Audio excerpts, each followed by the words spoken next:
maintain a members list. Sign up on Eventbrite. I'll get to that in a minute. Hey, Kodex? What? I think getting on stage and saying I'm a cop, I'm a fed, is a federal offense. Oh shit, is it? Yeah. Impersonating a federal. Let's not do that. Online. It's just a prank, bro! On the Discord server. I moderate the Discord server. I want to clarify. Fed means fucking expendable dude on Discord. Alright. Destroy no data. Maintain no persistence. And above all else, do no harm. Don't do it. It's good. Shenanigans are encouraged. Meet someone new. Everyone here is approachable. You're approachable. You're approachable. I designated you as that. That's why you're approachable. Challenge ideas, not people.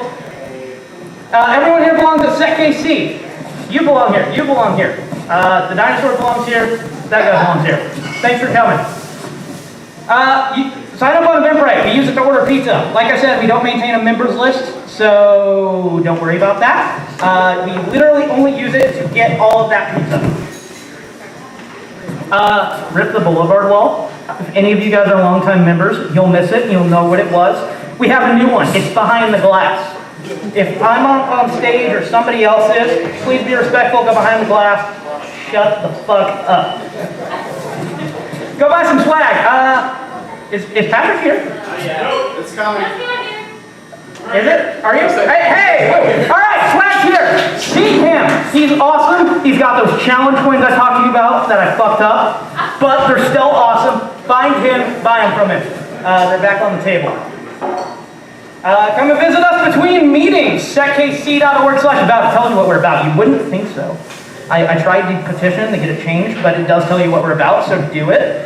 Also, discord.gg/SecKC. If you guys were surprised by this, if you were surprised by the dinosaur, fuck you. You could have known. You could have seen this before it happened. I let people vote on the Discord. You shot yourself in the foot by not being a part of that. Join the Discord. Be the change you want to be a SecKC. Get a white badge. They're cool. If you're a volunteer, hold your hand up. Do it. Let's get a round of applause for the awesome people that make SecKC happen. Thank you all for what you do. You're awesome. @sec_KC on Twitter. #SecKC everything. The dinosaur. The DJ. The swag. Get some swag. And here's tonight's agenda. The Codex Mafia bit's inaccurate. The dinosaur ate him. Other than that, we have Aaron with InfoSec briefing coming up here in a minute. After that, we have Justin Enloe giving a great talk. And then after that, we're going to finish it up with Brian I can't read shit. Winchester? Is that right? Hey, look, I can slightly read. After that, you get to go home, but while you're doing it, you get to listen to awesome tunes by Johnny. Thank him for that.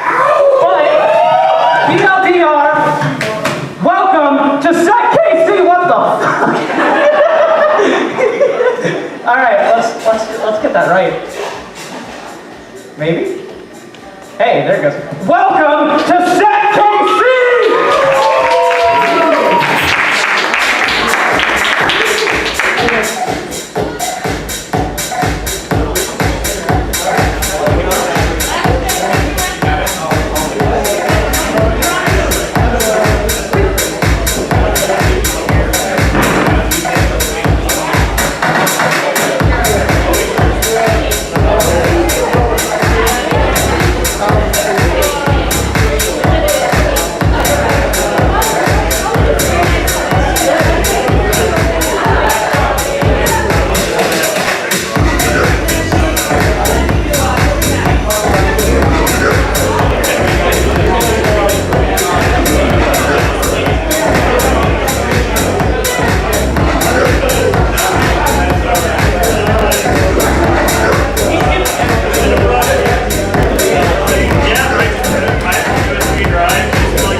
like 100,000 degrees. Oh my god, I hate it.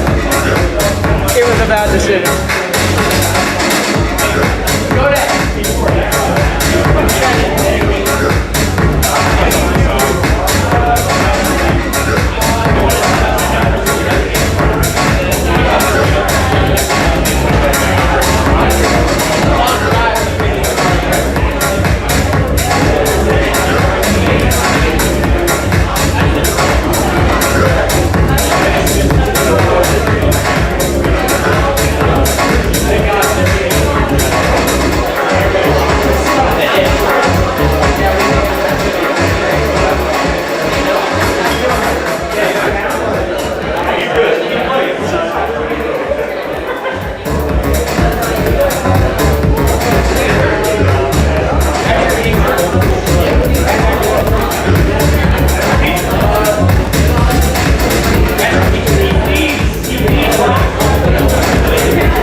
With SecKC, we would love your support. That's how Codex mentioned. That's how we put this on. So more volunteers, the better. Sis Aaron, give everyone a hand.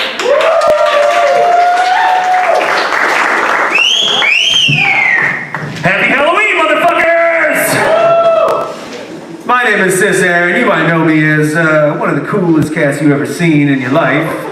Now, we are going to get started with the news here in just a minute, but I do got a couple of things to do before we get into the news. So first of all, we've got a number of people, well, let me backtrack actually. Some of y'all might remember when I was a wee little boy. I remember. You remember, I used to come out here, when did I start? 2014. Used to make that drive out from Columbia to come out here and see y'all motherfuckers every single month because I thought what we did out here was so fucking cool. So, we got two different groups of cats that came out from Columbia tonight. One group already got jobs and shit. They're just good people for coming all the way out here. Give it up for fucking Charlie, fucking Brett, fucking Nick. Woo! Thank you. Yeah, cheer for it, motherfuckers. That was in order. Now, the second group of folks I actually got to call. Yeah, fuck you. I can't hear you. I'm too busy talking shit up here. Second thing I got to call out is the other group of people from Columbia. Now, these folks are not quite done with school yet, but they getting there. They smart motherfuckers. If you happen to be hiring, if you happen to be looking for some smart motherfuckers, maybe for an internship, maybe for a job, well, if you ain't, you fucking up. But the ones from Columbia that came out that are students and are going to be looking for jobs, raise your hand real quick. They in the center. I think I can see them. I don't know. This light's really fucking bright. But they got their hands raised. So again, if you got leads on jobs, if you hiring, if you want to talk to some smart kids, go talk to them. And I mean the term kids in a relative fashion because they're adults.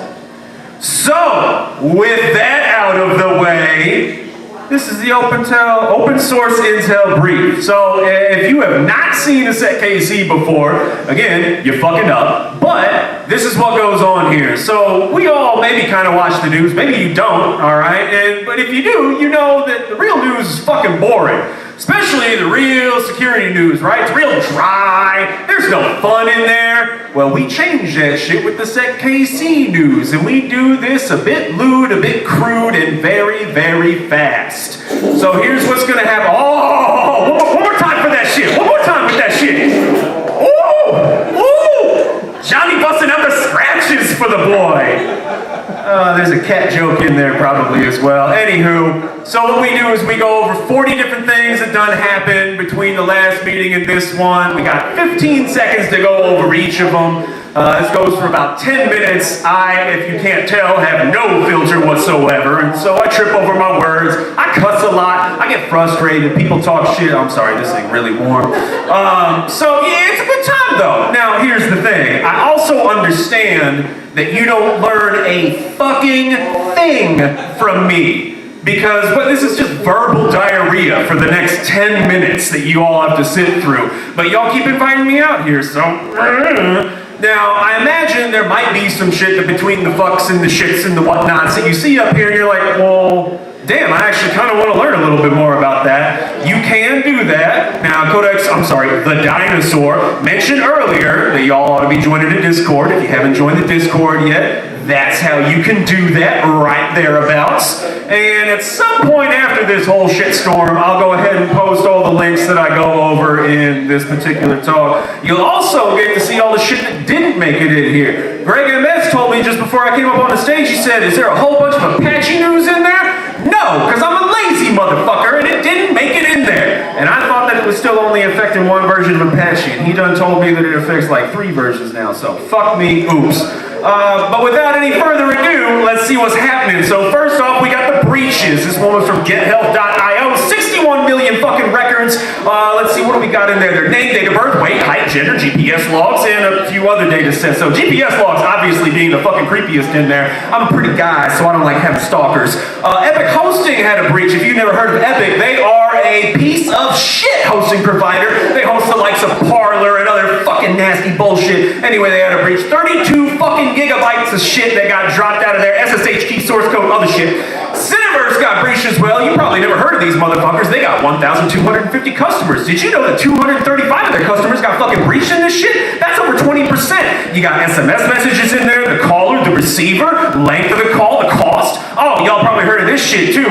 Twitch had a little thing happen. They became open source. Hooray! Honestly, there's a bunch of shit happening regarding this. I haven't kept up with it. I've just been eating popcorn and seeing how much people making when they streaming on Twitch. I ought to start a Twitch channel. Alright, so we got breaches done. Let's see, ransomware. So New Cooperative got popped. They are a fucking important piece of infrastructure. They do farming and shit, and they're fucking shit up. That's why we can't get chips at Quick Trip anymore. The Crystal Valley Co-op got popped as well. It's some old bullshit again. Dark Matter says we don't compromise critical infrastructure. Motherfucker, I like to eat. I don't know about y'all. So again, it's kind of bad. That's why there's some shortages going on. Up in the patching segment, the patching segment, VMware vCenter had a vulnerability. You ain't even got to authenticate to this motherfucker to exploit it. It just has to be available on the internet. If you don't know what Shodan is, go home, look up Shodan, learn how to look up VMware vCenter servers, and you're going to have some fun. After you learn how to do that, you can look up how to identify hit phishing cameras. There's 70 different kinds of these motherfuckers out there with a bunch of remote code execution vulnerabilities. Again, you ain't got to authenticate to the motherfuckers. You just got to find them on the internet. And trust me, they out there. Coinbase had a little fuck up with their 2FA, so SNS-based 2FA that is. Turns out that their verification wasn't so good on that, so if somebody did figure out your username and password, first of all, you were dumbass and you done fucked up in one way or another, but second of all, that 2FA wasn't even protecting you. We got a hackathon thing. You can go do Sec64. This is a reverse engineering and binary exploitation playground. Go have fun with that. Get a high score. Put SecKC on the leaderboard. It'll be a hell of a lot of fun. Let's see. Bitdefender released a universal decryptor for REvil or Sodinabinki. One of them motherfuckers. REvil, I think, is what I hear about him most. But what's interesting is the FBI had this key before Bitdefender did, and we're still kind of figuring out why. Anyway, Evil Mass Storage. This is some project that some really cool motherfucker made. It looks a little bit like a rubber ducky, but you see that curly thing there? There's probably a really good name for it, but it transmits data over 433 megahertz, so good penetration. It's great. Let's see, there's OMI issues. So let's see, Microsoft Azure containers. If you run services like Azure Log Analytics, Azure Automatic Update, Configuration Management, yo, shit's fucked on your Linux Azure boxes. You should take a look at that shit. The Azure, fucking look at it. Let's see, oh, this is a really good story about how ransomware negotiations was just kind of public and shit. Someone came up in here, this isn't the actual victim, but they interrupted the negotiations and they said, the only thing we violated was your mother. Ha-ha, got 'em, bitches. They put verification on it too. Bracktooth is a collection of vulnerabilities. You know that it's fucking serious because it's got a fancy logo and shit. 13 different devices from 11 different vendors, 16 new security vulnerabilities. One of them does affect the ESP32. Let's see, we got an issue with Mac OS in the way that it processes the inet loc file. Essentially, you can convince someone to double click on an attachment and they'll run some shit on their system. It's supposed to not block it, but they only did a case-sensitive search for file. So FILE tends to work. LastPass released a thing called the psychology of passwords. Now again, obviously they are well interested in you thinking that they are right. So take all that with a grain of salt, but some kind of interesting findings in there. 79% of folks, oh fuck, never mind, go read it yourself. Let's see, we got a motherfucker who's mad at Apple for having a really shitty way of responding to bug bounties. This motherfucker's reported 3 different fucking things that as of October 1st are still vulnerable, still not patched. You can go read about that shit later. Let's see, some motherfuckers in Lithuania decided to squash some shit and take a look at 3 devices that come out of China, do a security assessment on them. Overall, yeah, there's some privacy and censorship bitches in there, but other than that, you know, honestly, it's not too bad, but they got more parts coming.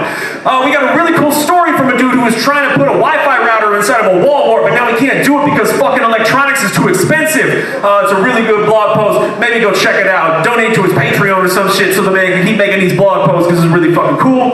Malwarebytes created a report called The Demographics of Cybercrime. A little eye-opening, kind of sad a little bit. A lot of people don't feel private online. They don't feel safe online. 21% of people are not familiar with what fucking antivirus is.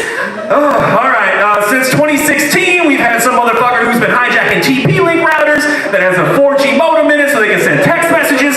Nobody fucking knows why they keep doing it. They don't get to send as many out anymore because, well, I mean, it's an old-ass fucking router and people are patching it. A little bit of good news. So EFF made HTTPS everywhere a while back. Now they're retiring it because HTTPS is actually everywhere. Round of applause, please.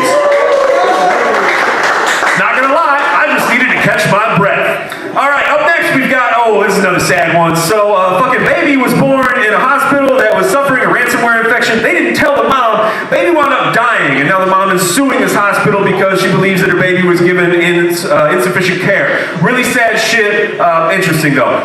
The FCC is trying to get carriers to fucking stop SIM swapping attacks. So that's really cool, except they're not fucking saying how they want them to do it. So again, you know, the E for effort, but fucking give them some recommendations.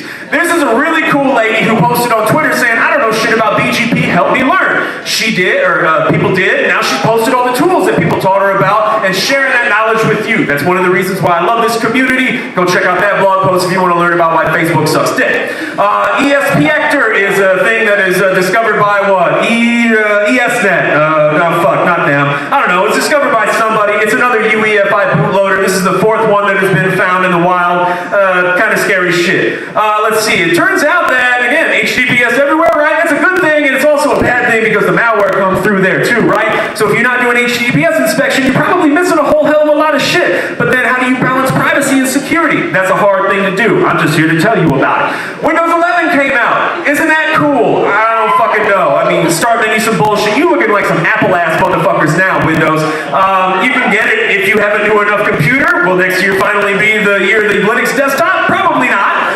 We got a high schooler who rickrolled his entire fucking school district because of the shitty way that they have their repeaters set up. He says, you know, this shit was illegal, but my school district was very cool. You shouldn't do this, but this is fucking awesome. I love posts like that. Ben Gurion University, once again, coming out with the fucking crazy-ass side channel attacks. This time they have figured out how to make fucking signals come out of an Ethernet cable in a air-gapped network. Again, just fucking, if you see Ben Gurion post anything, just grab a tissue and cry a little bit first. We had the next issue of Crack come out, the 70th issue of Crack. It's only been, what, 4 fucking years? I don't remember. This is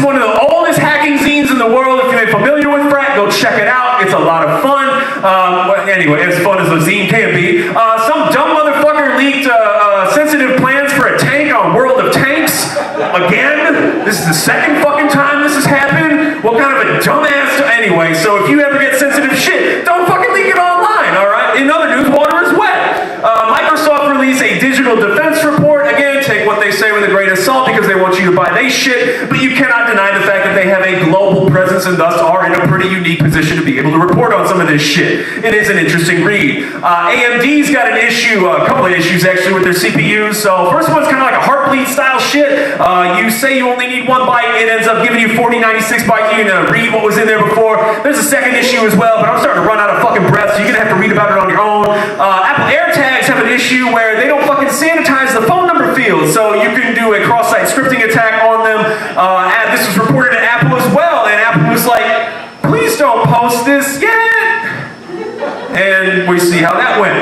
We got another flaw in Azure where it turns out there is a way to try and brute force accounts and you don't get any fucking logs to see that shit in your tenant. Microsoft says everything's working as intended, so good for us, right? So, I mean, there's nothing you can do about it, just cry. In interesting news, China decided to block all cryptocurrency transactions. Again? All right, cool. Well, everything that is new is old, right? So it'll be interesting to see what happens there, but yeah. There's another really interesting vulnerability with the way that the way that auto-discover protocol works, I should say. Outlook is affected by this, but it's not only Outlook. Go read that, because again, I'm starting to get fucking tired at this point. My breath is running out. Plus, I'm looking at this picture of a peanut butter and jelly sandwich that some motherfucker put an SD card in and tried to sell nuclear submarine secrets in. Joke's on him though, he sold it to the FBI, you dumb motherfucker! And that, my friends, is the news.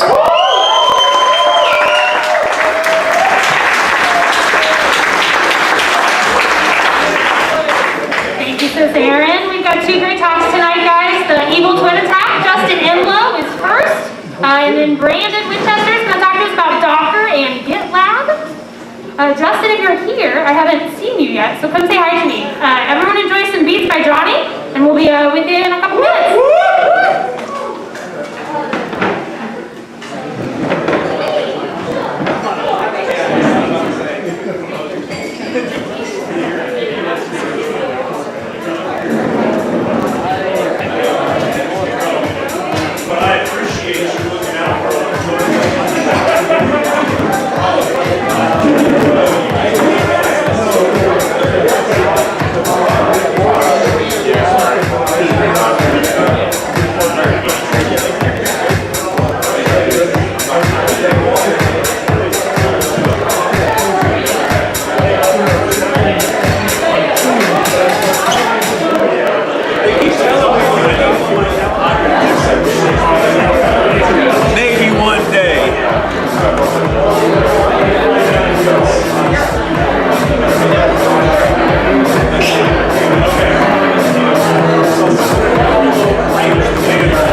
take it higher. Take this mother up, start a riot. Don't stop, turn that up, take it higher. Take this mother up, start a riot. There's a glitch inside my system, rushing through my whole existence. Got me twisted, can't resist it. Something's flipping on my switches. Take them, break them, make them feel it. Mix it up and mess, I feel it. Pressure is riding me hard. Feel it, don't wreck from my heart. And there's no antidote. And there's no antidote. And there's no antidote. And there's no antidote.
a speech about the evil twin attack. I love his Matrix throwback.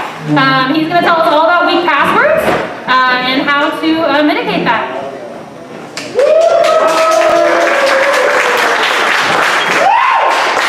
Hey everybody, my name's Justin. I was going to be showing you EIP Hammer, but another good one that if you're not too keen on using the AirCrack suite, you can always use AirGeddon, which is in Parrot OS, and Eat the mic! I'm going to interrupt him. I know that technically last meeting he was able to imbibe with us on stage because he did speak during our little 10-year anniversary, so thank you for that. But cheers, this is your first tech talk. We appreciate it. Cheers, everybody!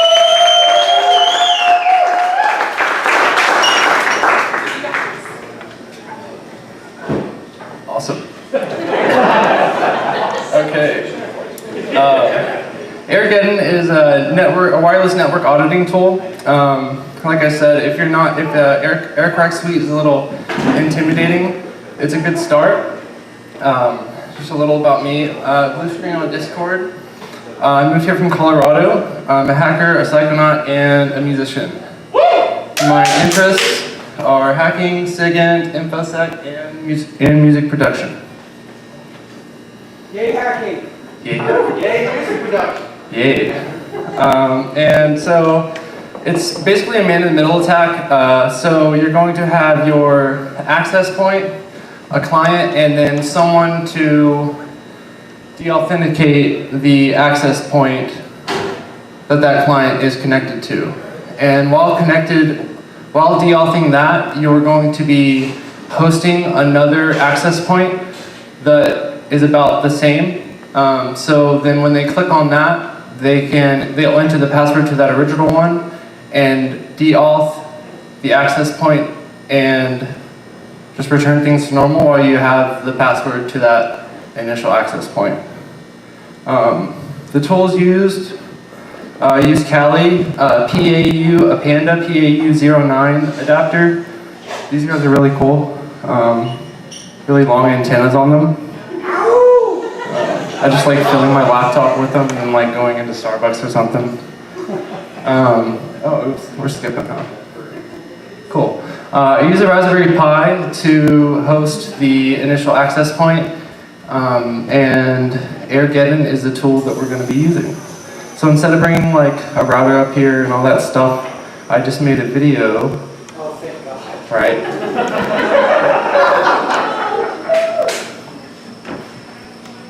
It has over 20 tools included inside of this one program. So what we're going to do, it's going to choose an interface. Evil Twin Attack menu is going to be number 7.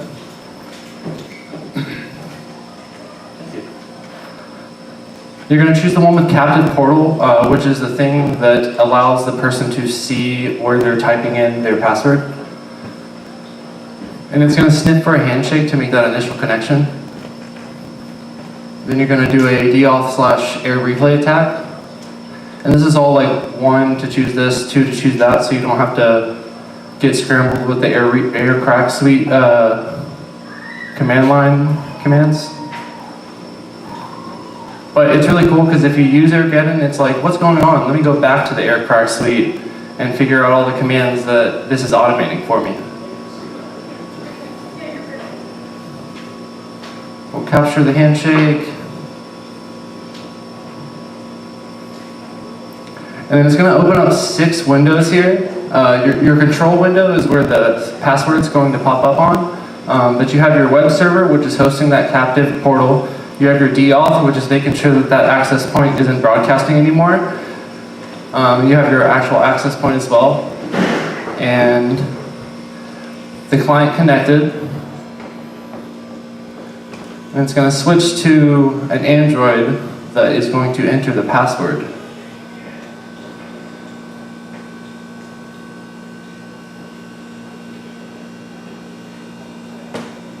There we go. So it's going to sign into the network. It'll bring you to the captive portal page.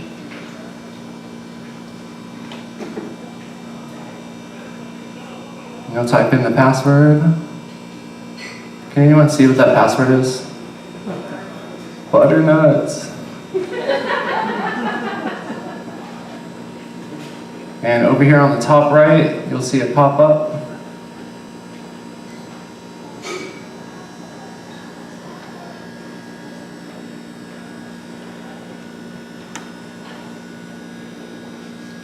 And in less than 3 minutes, it'll show you the clear text password over there on the top right. Sweet. Thank you. And I found this article too about Maddie Van Hoff, and I don't know the other guy's name, but it was if you've like messed with WPA3, there's a dragonfly handshake that's also vulnerable due to these this dragon blood, which is like I believe it's like 5 vulnerabilities in this paper, but it'll allow you to downgrade WPA3 to WPA2 and then just perform that attack as well. So the best way to not allow this to happen, what I would say, just like don't give your passwords out, or make sure they're secure, make sure you know who you're giving your password to, make sure they're using a VPN. And that is it. Thank you guys.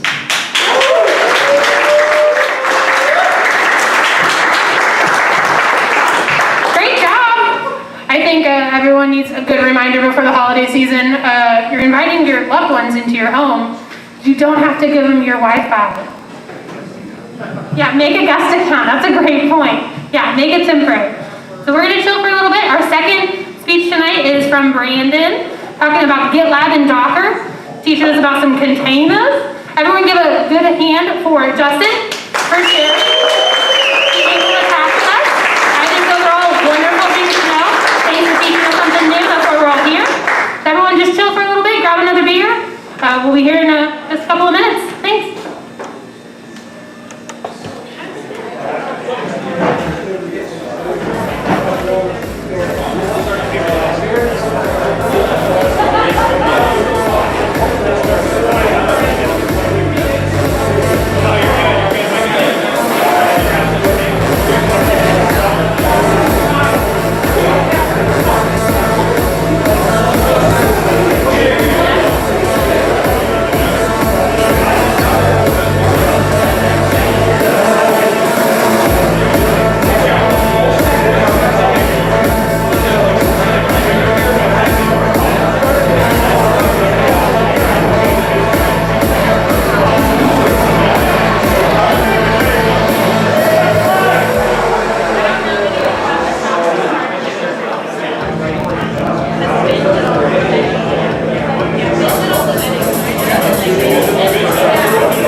to lose and to pretend. She's unfathomable and self-assured. Oh no, I know a dirty word. Hello, hello, hello, how long? Hello, hello, hello, how long? Hello, hello, hello, how long? Hello, hello, hello. We're a lifestyle, it's less dangerous. Here we are now, meditate us. Nothing stupid, meditate us. Here we are now, meditate us.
the outside.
Good evening once more, my friends. So, I learned something a little bit earlier. Well, yeah, I learned something a little bit earlier. Now, the custom around here is for first-time speakers to have a shot. You were all informed of this, correct? Yeah. So, I was informed earlier that our first speaker had, was it whiskey? Yeah. Whiskey, I was told? We like our speakers to go through a bit of suffering up here. So, this is a shot of Jaeger that my man Wintel is gonna enjoy here. Enjoy, my friend. Not that anyone actually enjoys it. So, for those of you that might not be in the Discord, once again, you're fucking up. But if you were in the Discord, you would know the name Wintel. You would know the name Wintel because this gentleman is in the hardware scene hardcore. This man is a wealth of knowledge. And we are very, very thankful that he came out tonight to tell us a little bit about the CI/CD pipeline. Without any further ado, Brandon Winchester, ladies and gentlemen. Yeah, thank you. Thank you for that. I don't know what you're talking about. This is my first time ever writing code. I took a dare. And you lost! I did, I lost, so here we are. All right, so this is your intro to Docker and Gitlab 101, the course that they never teach you in college, the one that they should. You want a job? No, I'm good. So, an alternate title for this presentation is How to Become an Irreplaceable Cog in a Business Process. Because once you learn this, you can't unlearn it, and nobody else is going to learn it. So, you're kind of fucked. I don't want to see it. All right. Best reason to get into something. All right, who am I? Wintel. I came up with that name when I got out of the Navy. My call sign in the Navy was Cheese. Why? I don't know, man. You know why. We'll share a drink later and go over that. All right, so 2003 to 2006, I was a Sonic general manager. I jumped ship over to Panera because they worked way less hours. I don't know why. I couldn't stand my college courses up at JUCO. And I thought this was an amazing opportunity to go be a GM for Sonic. And then I was sitting there after a year or two and I was like, man, can I be here in 40 years? I don't know. So, this weird customer at Panera who came in every day, claimed he was a writer, told me about this intel in the military. Oh, you gotta be on the inside, learn all this stuff. So my dumbass joined for 5.5 years. I was an imagery analyst. Thank God I didn't get like rated to something else. After that, became a software product owner because December 2011, I don't know if you guys remember the last recession, I was applying for any job under the sun, and I finally got one in Maryland. It was cool though, product owner, became a software engineer. Now I've been in data platforms for about 10 years. I've done a lot of things the wrong way. I've learned a few things. And now I'm trying to do it the right way. You may also know me, if this thing works. So if you go to pew.seckc.org, you will see this Tron dashboard. About 5 years ago, a friend of mine asked me to, hardwire this cool fake Tron dashboard into the Honeypot network reporting tool as a dashboard. If you log in, you actually get more metrics. I don't even know if the Axon's still running the Honeypot network, and I know it's still out there, so. All right, let's go over some terms first. Does everybody know what Docker is? No. All right, Docker is a CLI tool chain, and it's an engine on top of Linux virtualization containers. GitLab is GitHub's main competitor, and they had a lot more features before Microsoft ate GitHub. GitHub is about 25% of the cost of GitLab. Yeah, I don't know why they haven't lowered the price yet. Kind of sucks. You can run it for free though, right? You can run it for free. They are constantly pushing features down into their free tier. That is true. You can even get it as a Docker container. You can get it as a Docker container. They even make a container to run it on your Raspberry Pi. Requires 4 gigs of RAM. They're trying to get that down even further. It's really quite amazing how much they can stuff in that little thing. They got like, I don't know, maybe 12 or 15 different services running in their omnibus. So, all right, CI/CD. Who here has heard the nerds at school or at work talk about the CI/CD? Continuous delivery, continuous integration.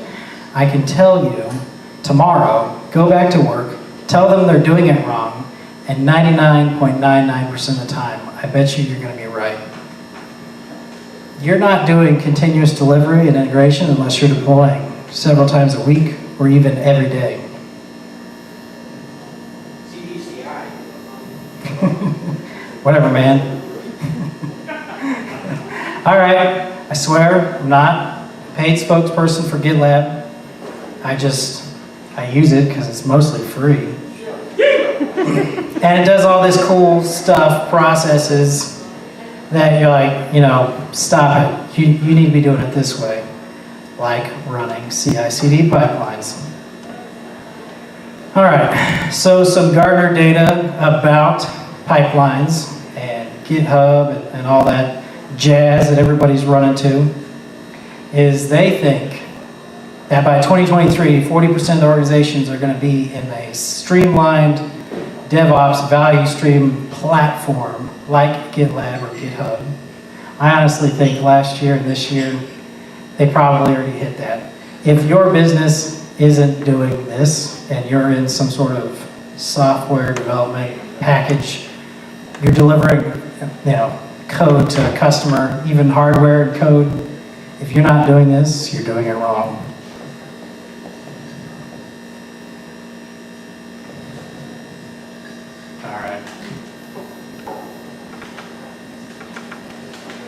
Why Docker in a meme? We've all heard it, right? Works on my machine. Works in dev. Fuck y'all. Yeah, it does, Dave. It does work on your machine. Would you like to be deployed to the data center and live there? Maybe figure out a way to package your bundle instead of you living in the 48U rack, because that's where we're headed. Yeah. Fuck Dave. The days of upgrading Java for one application and breaking another app are coming to a close. If you have nice vendors that offer containers rather than installation instructions. How about 2 apps that both want the same port on the host? That's neat, that's fun. Or the days of installers installing multiple versions of Java and fighting over fucking Java home. Jesus. All right, we've all been there. Aren't you tired of that bullshit? I'm tired. Yes. Fucking tired of that bullshit. All right. If you are a developer, why you should care? Because I honestly, even after telling my developers all this shit, they're still like, I don't care, it's an ops problem. Oh, we're about to make it your problem. All right, so why you should care to be sold if you're a dev? It's a clean, safe, hygienic, portable runtime environment for your app. Oh, by the way, you can thank these next 2 slides on Disney. Fucking Disney's down with this shit. All right. Take it easy, fella. No worries about missing dependencies, packages, and other pain points. Yeah, you got it to work on your machine. Unless you want to be called at 8 o'clock at night, midnight, 1 o'clock, 2 o'clock in the morning, 3 a.m., supporting your code, maybe you should invest a little bit of time making sure that all your dependencies are bundled with your application. What's another nice feature? Each of the containers are in their own little isolated world. you can be running your code with your crappy Java 8 app, and somebody out there with their sexy Java 11 app can be out there on the same host, not bothering you. Wouldn't that be nice? All right. Now, why as an admin should you care? Why as a business person, business, should you care about your organization going to containers? Well, Bob, because it makes it more efficient. Less bytes to move around, right? More things captured in code. All your dependencies actually checked in rather than up in Dave's head. Increase the code quality because they're running the same application on their local machine as you are on production. What else we got? Now, you may be wondering, is Docker just a VM with a different name? What is the answer? No, it's not. 3 times no. Yep. Kubernetes is. Yep. Yep. All right. So on the left, we have machine virtualization. What everybody's running out there. All right. All your VMs, your sexy VMs. You got your Windows 11 preview builds out there. All right. And what are they doing? What are they doing? They're out there taking up a boatload of space that you could have used. All right. What do we have on the right? Docker containers. Ow! Yeah, I bet you understand that. So, what do we have? We got Docker engine sitting on your host OS, all right? It's Linux. Sitting on top of the operating system. You have one kernel sitting over here, whereas over here, what do we got? We have four kernels running, okay? A lot less space. This isn't your security solution though, so don't think that going to Docker is like, now you're good. So what's the Docker life cycle? How do I do this? What does it look like? There's 3 steps. First, you're out there, you're making your Docker builds. Building Docker containers, Docker images. You need to be checking those into a registry. Everybody's familiar with registries, right? You got container registries, you got public ones. Most businesses don't like checking their shit into public container registries though. You have private ones. GitLab offers a free private container registry. What more need I say about GitLab? Woo! All right. After that, later on in your pipeline, you check out the Docker image, all right? You download it, you build it, and you run it. Okay, 3 steps. Build, register, and then run it. Go build! Build. All right. Everybody remember The Matrix from Hell? Came out a long time ago. Down on the right, we got Dave's laptop. I'm trying to figure out what will run our web front end, anything. What will run our API? Oh, we got to have a certain version of Java. Maybe we got, some old version of .NET we got to have. We're 3 versions behind on Elastic. I don't know. So, what did containers solve for us? Well, they can pretty much run everywhere. Except for this little guy. Fuck M1s. Okay? If you are a software developer and think you need an M1, hit yourself over the head with a 2x4. I love it. Because none of the packages, platforms, databases, everything you use every day, they're not trying to deploy to ARM architecture out on your server farm. So they don't care about you. So don't try it. It sucks. But, hold on a second, shouldn't that be extracted? Talk about, seriously. I will go over that actually all the way down the line of how you can get to this. All right. Yeah, sorry, another grumpy cat in space. We're going to go over that right now. Okay, so to get to not Grumpy Cat and have your nice M1 architecture, you have to check in images all the way down the line for the other architecture. Docker is making that easier. You can do builds against multiple architectures with the same command. But if you're a software vendor, you're like, man, it's already hard enough I got to support one architecture and give you, 5, 6, 7 nines of support. Now I got to go figure out to make sure and guarantee the same support over on the other architecture. It's just not happening. It is possible. All right. So, I use a tool called Cypress. It's all the way down at the bottom. All the way down here. All right. What is Cypress? Cypress is a JavaScript end-to-end testing framework. They write some fancy little end-to-end tests in JavaScript or TypeScript, and then they run it actually in the browser, not in a fake browser. And then they spit out some tests, and you're like, cool, I'm covered. I got my tests. But browsers change all the time, right? Like every week, oh, I gotta upgrade Chrome. Oh, I got a new Firefox I gotta deal with. Oh, Node's got another patch.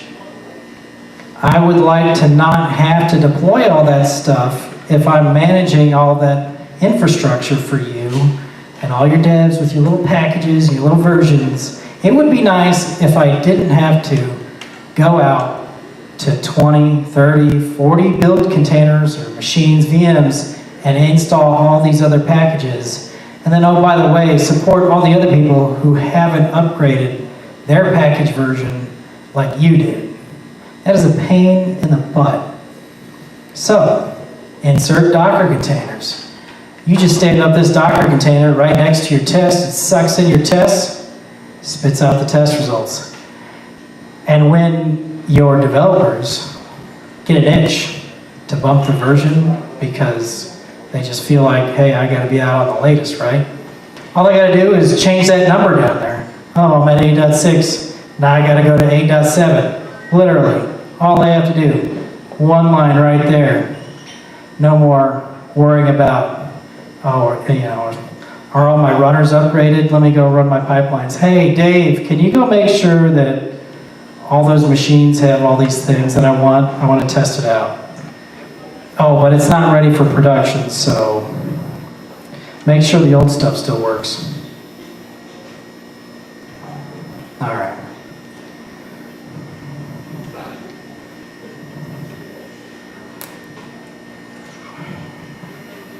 We'll go back here for a second. I want to make sure you guys all understand here where we started. We have the base Debian Buster container. They literally just copy in the entire OS and say, oops, now I got a container. And then the development community and Docker creates official container images on top of that. They say, oh, hey, you probably want curl. Hey, you probably want source control management. Oh, and here's Node 17, 14.17, but they make all of these layers, separate layers into the container registry so you can build your recipe how you want. Shop around, take Debian, take Node 14.16, take Cypress 8.5, I don't care.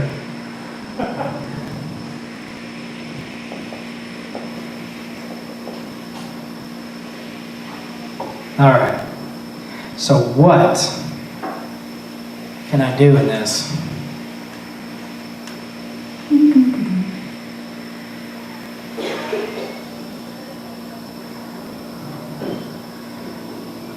This brick wall does wonders for the presentation. All right, so you got Docker build, you got Docker register. I've pulled it in. I'm gonna run all these tests in my Docker container with exactly the Docker container I showed you, Cypress included 8.6. This is all they have to do. And in the end, I'm not gonna wait. But what you will get is the same familiar report that you are used to, but spitting out of the Docker shell. All your tests. You don't have to install this crap on your laptop. You don't have to install it on all your infrastructure.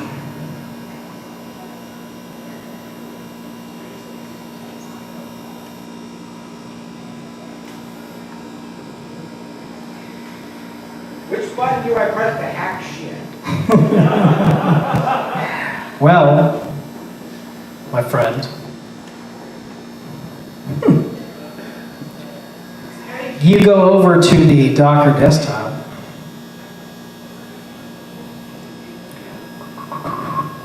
All right. You gotta press the any key. So we got green here, I think. I can't see, I'm colorblind. Brick's fucking with me. All right, what do we got here? What did I do? I ran this Docker container. It's a node container. And I asked for a shell of my Docker container. Now, node. What do I got? Fuck it, I can't see.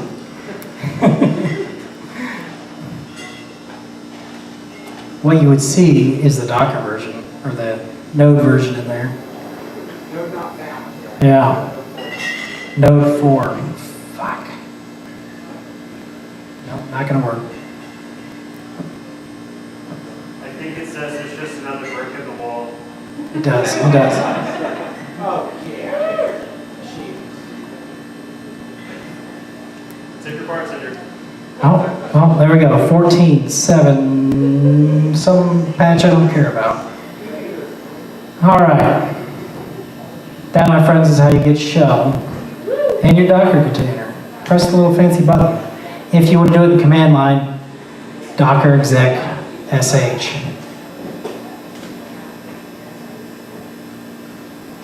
Yep, I want to terminate. Thank you.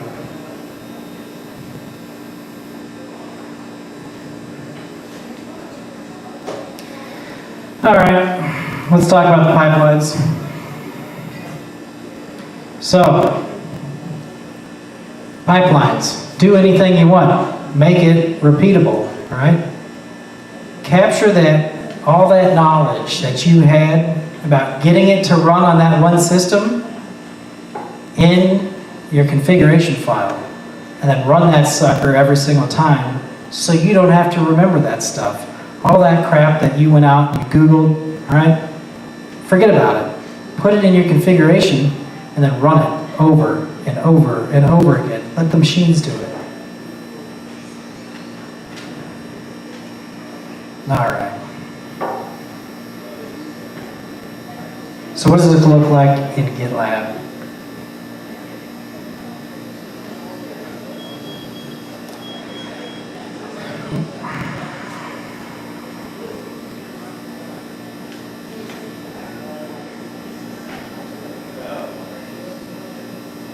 Just cross your fingers, comes back. Yeah, go away. All right. All these fancy pipelines here. Notice I had a bunch of failures. You can tell because it's red, not because you can read it.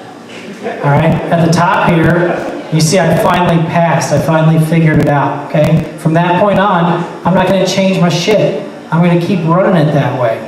Not really. You're probably going to want to go in there and tweak it.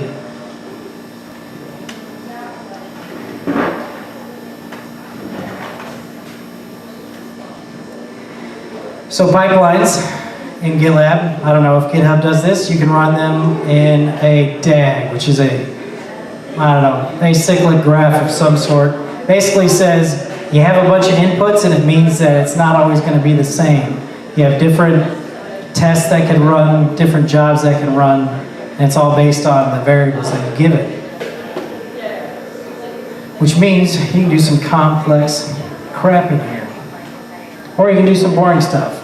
Like those are the same tests I ran locally, right? Wouldn't it be nice if when your developers checked in code, you had something that tattled on them that said they broke your stuff, right?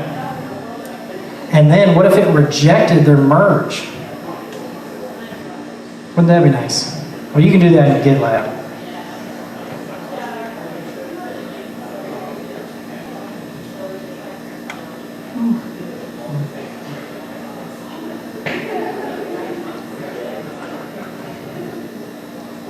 Where are we?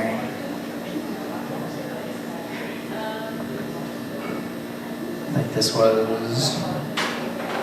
All right, a little bit more complicated. Not that you can see. We have 3 stages. We have build, test, and deploy.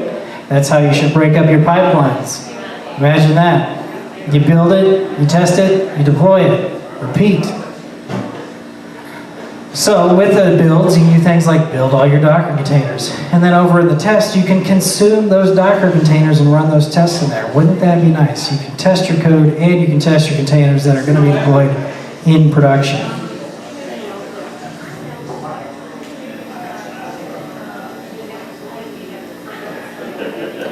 All right, now we're going to talk about Docker Compose. For everybody who wants to cheat, not really, you're wondering, man, I've got some complex stuff going on. I've got, I don't know, 7 different services I need to run. How do I do that? You do it in a Docker Compose file. So up here, where you can't see, any better? All right, what do we got? We got Neo4j. Does anybody know what Neo4j is? Graph database. All right, down here, business website. What is that? What is that? The important things that you care about in here, if you're wondering how do I use Docker, it's 1. All right, these are my services. I've called them Neo4j and I've called them Nginx UI. Docker's a nice person. They go in there and they register these hosts in your Etsy host for you. So all of your other containers can be like, hey, Neo4j, where are you at? Hey, Nginx UI, where are you at? And they're going to know where they're at. You say, hey, I've got to set environment variables. I've got to copy in configs. Don't worry about that. You can do that. Environment variables right here. All of them you want. Ports. How do I make my host port 80 and 443 for my web server work and forward into my Nginx container where my app is deployed?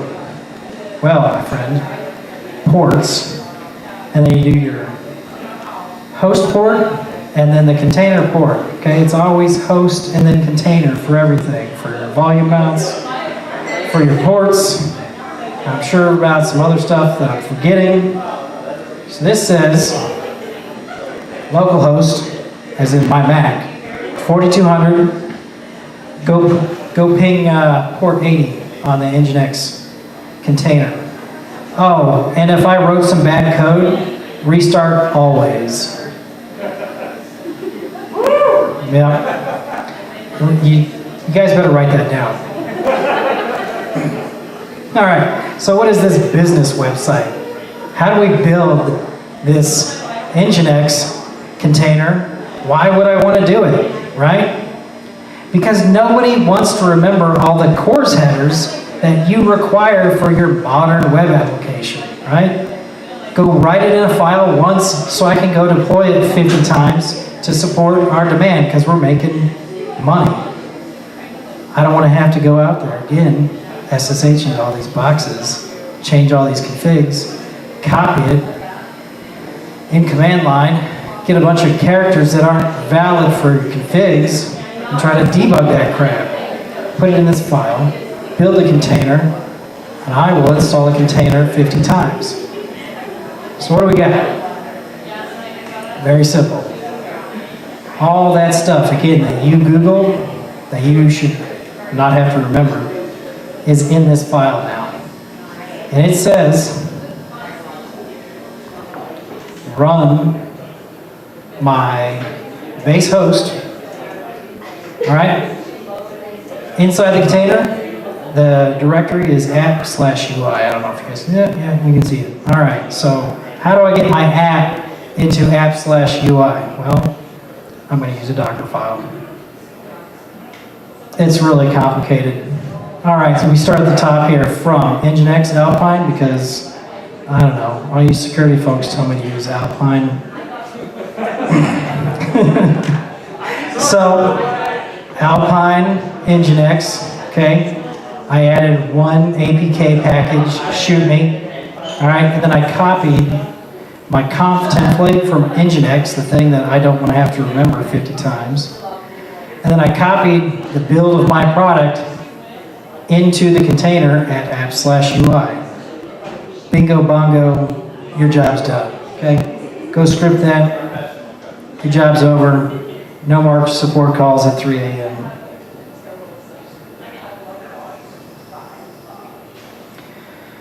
So, you're wondering, well, the developers complain they don't know how to do this. It's not the same. Their machine's not the same. It is, Bob. It's exactly the same. Okay? We can go out here, force them to download Docker.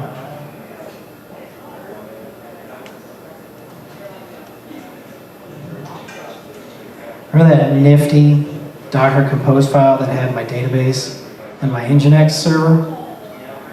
I just started it. It was really complicated.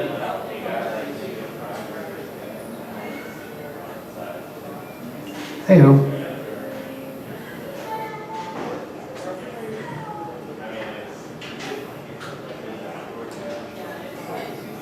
Do it live. Oh, shit. Legit business website. This is the best I can come up with. I do this for a living. Oh, wait, we got a button to SecKC. That's my Tom. Good night.